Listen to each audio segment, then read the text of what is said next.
Bonjour. J'aime beaucoup ce film parce que, alors moi je suis producteur, on a créé le Festival de Temps Presse, on va en parler. On parle, quand on fait des projections, on rencontre des jeunes, des moins jeunes, mais on parle des ODD. C'est jamais évident effectivement pour tout le monde, même si ça commence à faire son chemin. Et je trouve que ce film est un bon exemple parce qu'il parle pas forcément d'un ODD, mais il parle de valeurs. Il parle des valeurs de la vie. Il nous ramène un tout petit peu à je trouve, à des priorités qu'on devrait avoir ou à des réflexions qu'on devrait avoir sur le sens de la vie. Et je trouve que ce film est un très bon exemple. Très bien, merci. Cette année, la présidente du jury du Festival Le Temps Presse, me semble-t-il que c'était Juliette Binoche. Ouais. En exclusivité, ouais. On peut avoir le nom du prochain président ou de la prochaine présidente du jury? Alors, on n'aura pas le nom de la présidente du jury. Non, mais on a des noms à donner, vous inquiétez pas, on a des choses à dire. Tout simplement parce que les agents nous ont demandé de pas annoncer encore de nom pour des raisons de planning. Donc ça, je ne pourrais pas vous l'annoncer. Par contre, je suis quand même ravi d'annoncer que le festival se déroulera du 22 au 26 janvier 2020.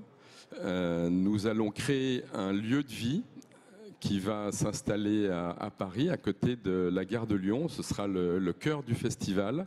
On va s'installer à Grande Contrôle, qui est un lieu qui fait à peu près 4000 m², dans lequel il y a des restaurants, il y a des bars, il y a des tables, c'est convivial. On va investir le lieu avec notre village où il va y avoir des ciné-débats, des rencontres, des animations.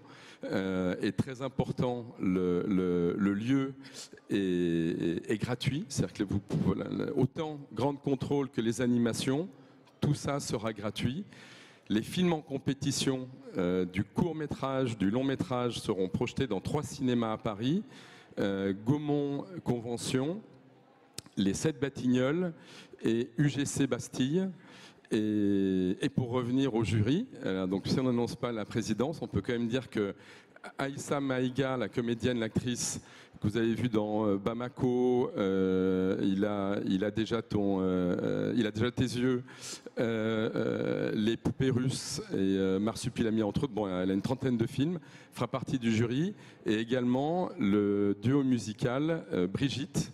Oui. Que l'on aura plaisir à accueillir. Donc encore une fois, on a cette volonté d'avoir cette diversité de talents que l'on va retrouver au sein du jury. Parfait, Marc Auberon, merci beaucoup. Donc le cinéma au service des ODD, voilà. Le cinéma engagé. Et je rappelle juste effectivement qu'on utilise vraiment l'émotion des films pour créer de l'éveil auprès de tous et que voilà, je suis ravi d'être là parce qu'on est tous acteurs différents dans différents domaines, de différentes façons. Voilà, nous on utilise la culture et l'émotion des films pour le faire. Voilà, merci.